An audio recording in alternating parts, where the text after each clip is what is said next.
What's going on, you guys? Jay here and welcome back to the channel. So don't forget to smash the like button and subscribe if you haven't already. It's going to help us help you.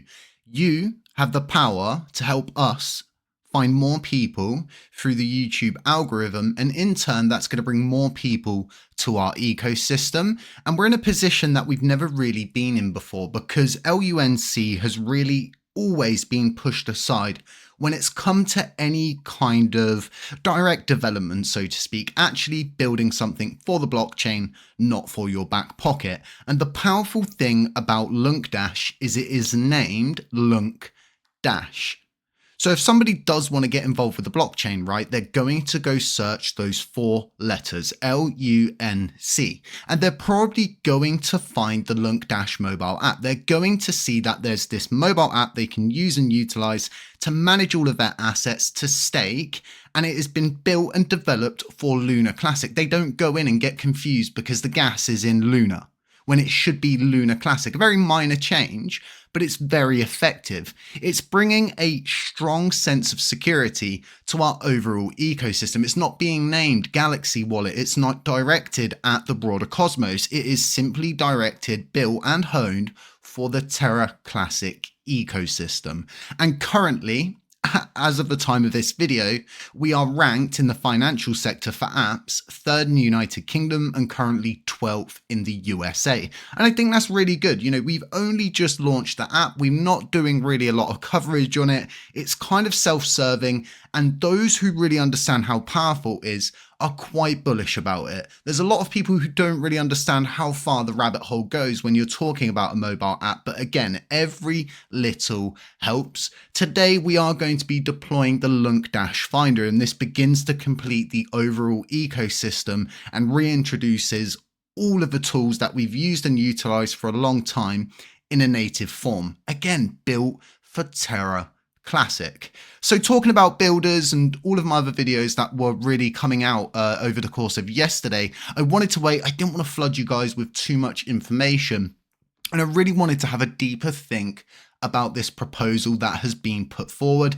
And I think at this point, all nodes are now in control of this aspect when it comes to the dashboard, which I actually disagree with. I think all nodes has far too much power, and we're always under the assumption of we can't trust ourselves, so we must place the trust in a multi-million-dollar company whose best interest is in cash flow. Again, I don't think it's a good idea to give so much power to one entity. It's always going to be a problem. Now, when going into this whole proposal and looking really past everything and boiling it down, we see that the objective is to improve the visibility and accessibility of the Terra Classic ecosystem for existing and new investors, while promoting active participation and building on the chain. The updated dashboard will highlight the most relevant and crucial technical resources to support growth, transparency, and community engagement. And then we can see further down that they've mentioned the goal further is to update the dashboard by adding essential links and tools that are particularly focused on increasing technical visibility and supporting the growth of the Terra Classic ecosystem. The update aims to make it easier for new investors and developers to engage with the chain, access tools, and stay informed about key metrics. And you're probably thinking, Jay, why did you just read that again? Isn't that the same thing they've already said? Well, I wanted to emphasize on it. I wanted to emphasize on it in the way they've emphasized on it, because when we actually look at the key areas to update, well, it's mostly just Galaxy Finder, Galaxy Station. It's mostly Hexagon. And the person promoting and publishing this proposal, again, comes from the Hexagon realm. They come from that Terra Rebels group, which really caused a lot of chaos on chain and are known for making centralized decisions.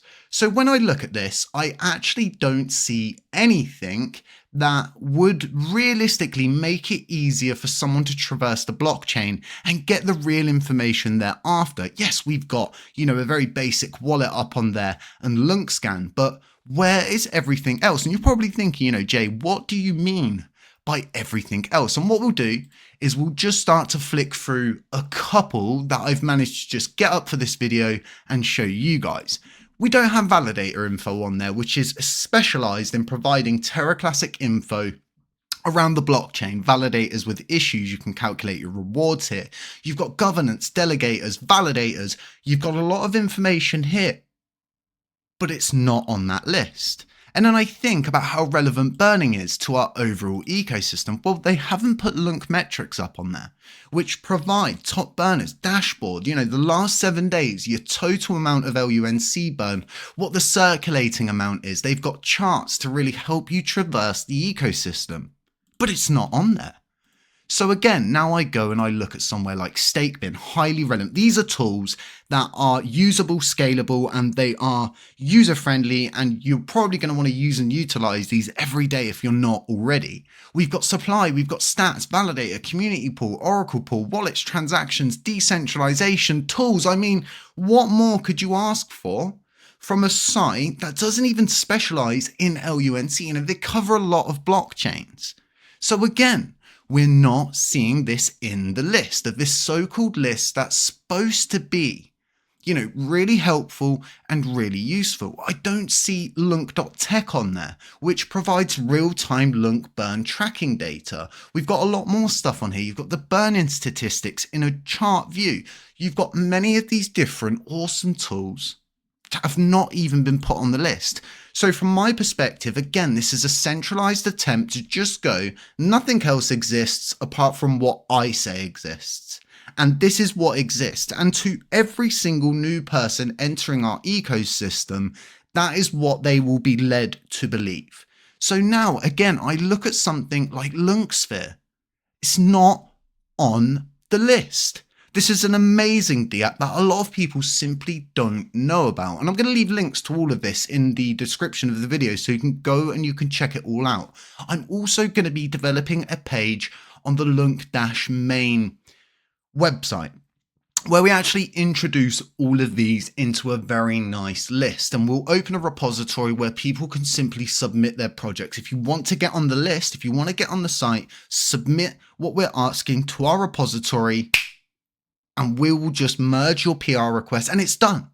You're listed. As long as you're doing the work, the opportunity should be there for every single person. But again, this wasn't a situation where the creator of the proposal actually needed to go around and speak to people. All of these are very well known. And again, just like we have NFT lists, a marketplace on the app at the moment, we'll be adding a section for all of the little dApps, tools, and anything that's related to LUNC. And again, we'll open up a branch of the repository and we'll allow people to get their app, their tool, their whatever they've developed. If they want it listed, if it's relevant to LUNC, they would be able to do that. And again, I look at Miata and say, well, why wasn't Miata included on there? Why is Garuda not included on there? Why are none of these NFT platforms on a chain that has a lot of NFT projects? Although they're not all good, right? They're there. And you can't shun them. But again, it's a situation where it's like, use Galaxy Wallet and ignore everything else. And I did a previous video where if you go to any of the Luna groups and you ask about Luna Classic, you're provided with 2 links. And that is a link to the Terraport group, which is Terra C Vita, which is Rexy, another ex-Terra Rebels member. Or you're presented with a Terra Classic community group, which belongs to Vegas. So again, it's not just here we're seeing this happen, we're seeing it in other areas. And these are the kind of things we really do want to be wary of, because it wasn't until something was mentioned by Strafe Cole to the proposer about LUNCDash in the future and really what's going on, until they crossed out one of the things that they had put and replaced it with just LUNCDash.com. I don't even know if it was LUNCDash.com. Let me flick back quickly and check. Yeah, so it's actually just wallet.luncdash that they've added.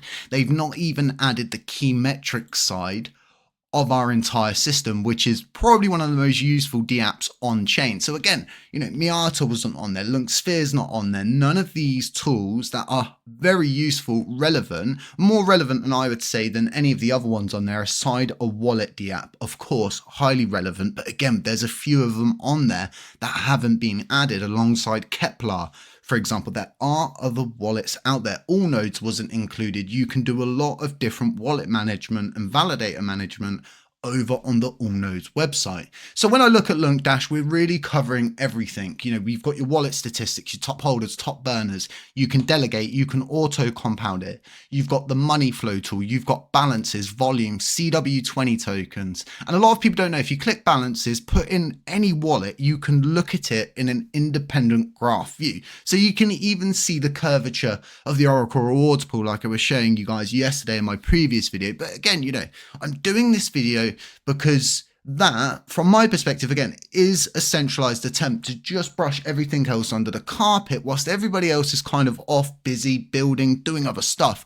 Oh, I know what I'll do. I'll put this forward. We'll get all of this put on CoinMarketCap, because where does everybody go? CoinMarketCap. If these people control all of the links and everything that is on those official pages, that every single, 98% of people probably use CoinMarketCap. And they're going to be using those links, thinking this is the official native kind of, but it's not even dedicated to LUNC, or, it's built for the greater cosmos kind of thing. This should have been a situation where a lot of energy, time, and effort was put into developing and building a list, because the wallet dApp, we've also got LUNCDash Finder, which is being released probably later today or over the course of the weekend, which is specifically designed for the LUNC blockchain. Our Apple Store listing is currently in the stage of being reviewed, and it's all bureaucracy at this point. We simply need them to just give us the thumbs up. The app's there, we've built it, we've developed it, it's launched on the store, there's an APK available. So, again, Finder's going to be launching, it's available on the Google Play Store. But again, we need all of these different things that I've spoken about, plus probably the 50 others that I've missed, and all of the different kind of small communities. Everybody should have an equal opportunity to get on a list like that. Even if, we have to introduce a link tree. And if you don't know what a link tree is, I've got one on my Twitter profile, and we can quickly flick it up here. We can go over to my profile and we can tap the link tree, and we could introduce a link tree, that is possibly governed by a repository. And what that then means is you can embed it into governance protocol. So therefore you would have to submit a proposal, which then would submit whatever is accepted as a link into the link tree. You could possibly build the link tree inside a GitHub repository. I'm sure you're able to do that, but there is so many options when it comes to the situation of someone going, well, we simply can't list everyone. Well, I'm sorry, but you simply can list everyone at this point. There's tools available, there's tech available, and every effort should have been made to list as many people as possible. But again, am I surprised that this has happened? Absolutely not. This is standardized behavior that comes from the same people over and over again, whether it's making the centralized decision to alter the USTC supply before the coins actually burned, or, making a centralized decision initially to just remove all of the links off of CoinMarketCap after they had originally centralized the decision beforehand to change the links. So again, I'm not surprised about any of this, but it's you guys that need to go out and hold these people to account and kind of go to yourselves, well, this isn't really good for the blockchain at the end of the day, and here's the proof.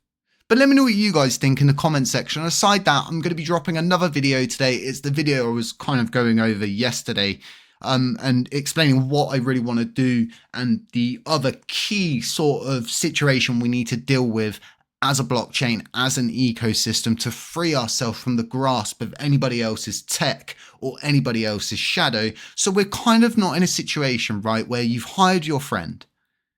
It's so much harder to deal with a friend when they're part of your employment role. I know a lot of people that simply will not hire friends on this basis. And a lot of these sort of all nodes players, well, we look to them too much.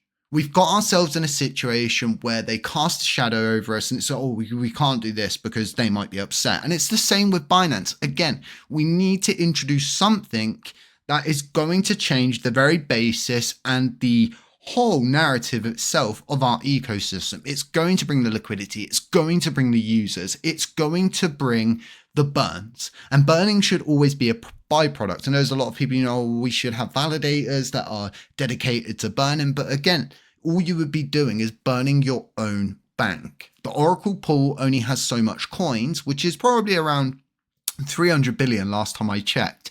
And when you compare that to the 4 trillion possibly on Binance, should we burn through the 300 billion we've got? And once that's gone, done and dusted, there's nothing left for validators. The chain would collapse and Binance still has their 4 trillion coins. Of course, we're not going to do that. So anybody suggesting we should create validators to burn or we should do all of these different things, no, we should create cool things that are going to attract users. We should look at the current user base, not at the developers side of thing, not at the old man side of thing, the new generation that is coming in to crypto. Your memers, your TikTokers, your gifers, your very basic generational person who is now coming into crypto. And that is what we're seeing many other people doing, whether it's Justin Sun, whether it is Ponky, who is specifically doing everything through memes and gifs on TikTok. It's working. And we're simply it's not a we, the majority of the chain is simply just sitting on its backside going, well,